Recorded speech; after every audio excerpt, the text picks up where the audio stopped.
Selamat pagi, baik adik-adik sekalian.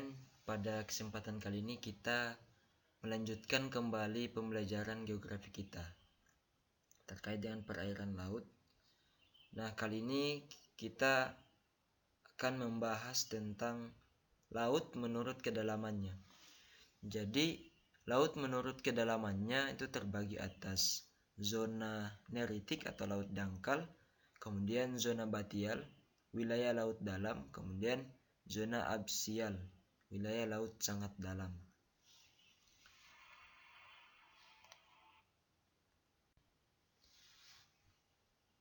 Seperti yang ada di gambar ini, kita akan menjelaskan secara spesifik terkait dengan pembagian zona laut.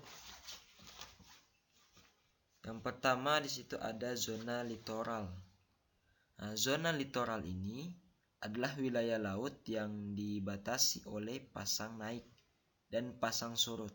Artinya, saat air laut surut, maka wilayah ini akan menjadi pantai. Sementara saat pasang akan tergenang air. Kemudian yang kedua, zona neritik. Zona neritik adalah wilayah laut dengan kedalaman maksimal 200 meter, yang artinya sinar matahari masih tembus hingga dasar laut. Di zona neritik ini sudah pada kedalaman 200 meter, yang mana sinar matahari masih sampai ke dasar laut. Kemudian zona batial. Zona batial adalah wilayah laut dengan kedalaman 200 sampai 1800 meter. Dan cahaya pada kedalaman ini, cahaya matahari sudah mulai redup. Dengan kondisi ini, kehidupan biota di sini tidak sebanyak di neritik.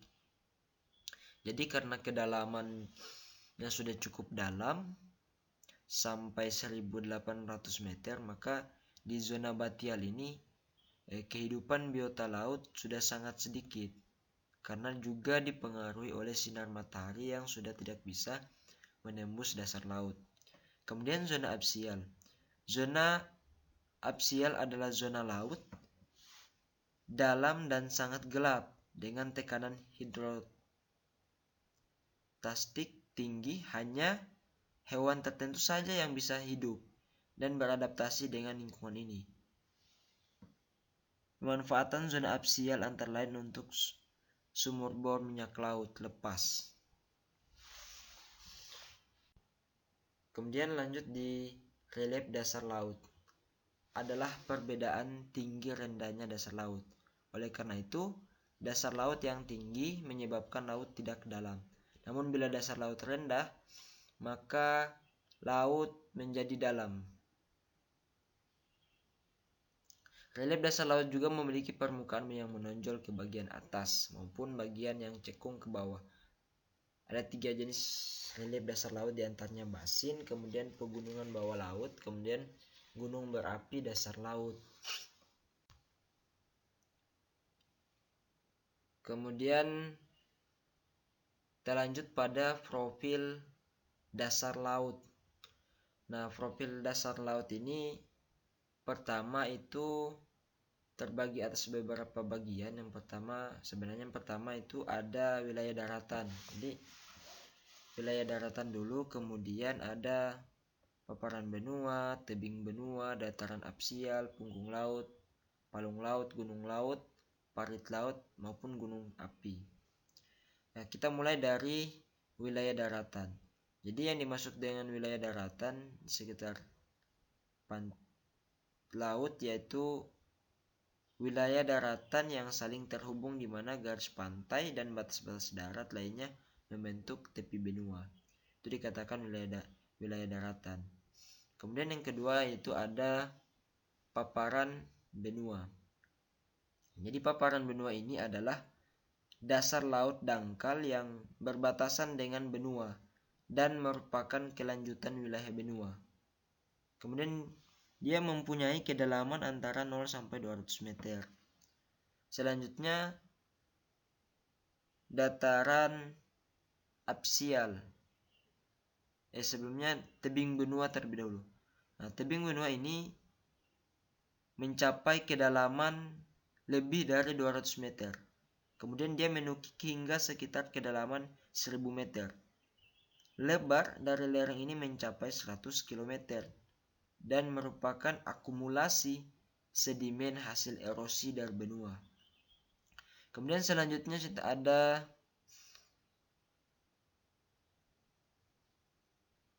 dataran aksial atau batsin, yaitu dataran yang ada di dasar laut yang luas yang berada di sebelah tebing benua. Dataran aksial ini merupakan bagian dari paparan benua dan mengarah ke laut lepas. Kemudian selanjutnya ada punggung laut atau punggung bukit lautan, di mana punggung laut ini adalah bentukan dari dasar laut yang mirip tanggul raksasa. Panjangnya bisa ribuan kilometer. Punggung laut dibatasi oleh laut dalam di kanan kirinya. Kemudian ada palung laut.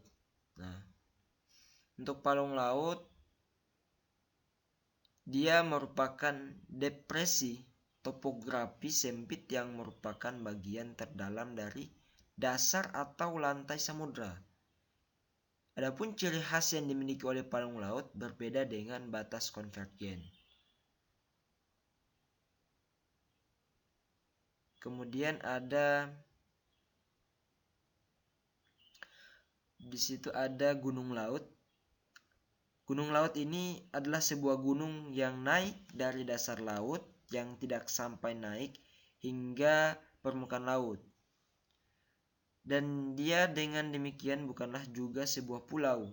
Umumnya ditemukan terbentuk dari proses pembentukan gunung berapi dan muncul pada kedalaman mulai dari 1000 sampai 4000 meter dari kedalaman dasar laut. Selanjutnya kita ada parit laut. Nah, parit laut juga sendiri yaitu bentukan dasar laut yang terjadi akibat masuknya satu lapisan atau lempeng benua ke bawah lapisan atau lempeng benua yang lain. Kemudian terakhir kita ada gunung berapi. Gunung berapi bawah laut adalah celah di permukaan bumi di mana magma dapat meletus dan mereka merupakan 75% dari output material. Mereka terletak di laut dalam dan laut.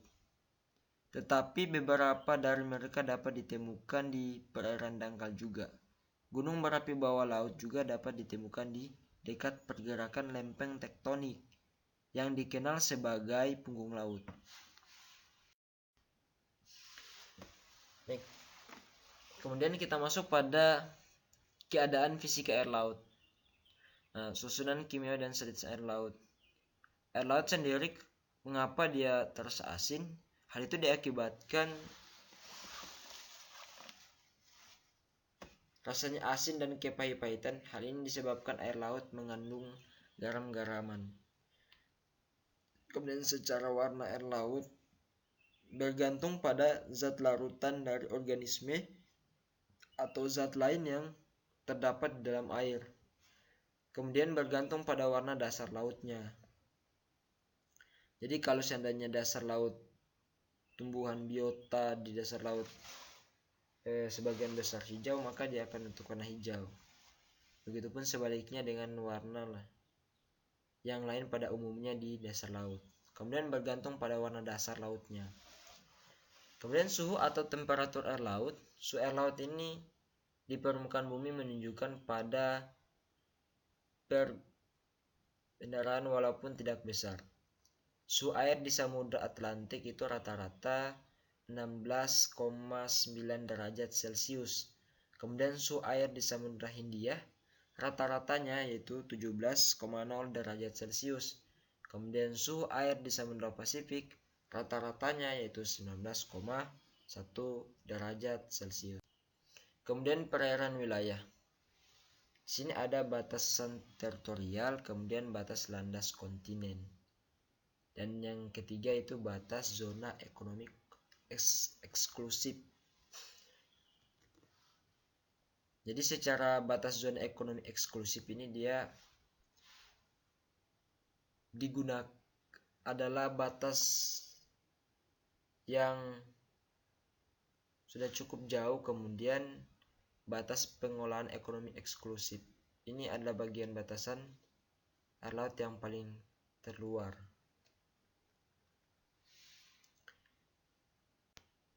Kemudian yang terakhir yaitu pelestarian perairan laut. Jadi UNCLOS 1982 menentukan bahwa negara-negara maju memiliki kewajiban untuk memberikan bantuan secara teknis kepada negara berkembang dalam rangka perlindungan dan pelestarian lingkungan laut.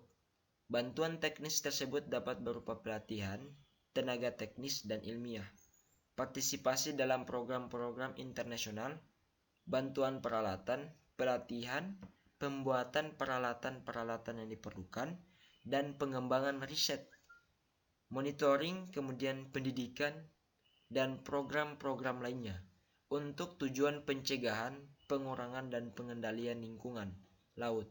Negara-negara berkembang harus diberikan perlakuan khusus oleh organisasi. Jadi terkait dengan pelestarian laut, ini adalah hal yang sangat penting untuk menjaga keberlanjutan pemanfaatan sumber daya yang ada di laut. Terkait dengan pelestarian perairan laut, banyak hal sederhana yang bisa kita lakukan untuk menjaga perairan laut. Di antaranya yaitu tidak membuang sampah plastik atau sampah pada umumnya di laut, karena itu akan mempengaruhi kehidupan biota laut dan mempengaruhi kualitas air laut itu sendiri, sehingga ketika air laut ini telah mengalami pencemaran, maka akan terjadi kerusakan ekosistem di suatu perairan laut, sehingga itu berdampak pada keberlangsungan kehidupan dan dampaknya juga bisa kepada manusia yang pada umumnya masyarakat di pesisir laut yang sebagian besar notabene-nya adalah mata pencaharian mereka di mengandalkan sumber daya yang ada di laut, maka bisa berpengaruh kepada masyarakat pesisir pada umumnya. Sehingga pelestarian perairan laut ini penting sekali untuk diperhatikan. Tentunya butuh kerjasama dari semua pihak, baik dari pemerintah, kemudian dinas-dinas terkait, dan masyarakat pada umumnya dalam menjaga pelestarian perairan laut. Sekian materi pada kesempatan kali ini. Terima kasih atas perhatian dari adik-adik sekalian. Akhir kata dari saya, salam sehat, tetap semangat dalam mengikuti pembelajaran. Assalamualaikum warahmatullahi wabarakatuh.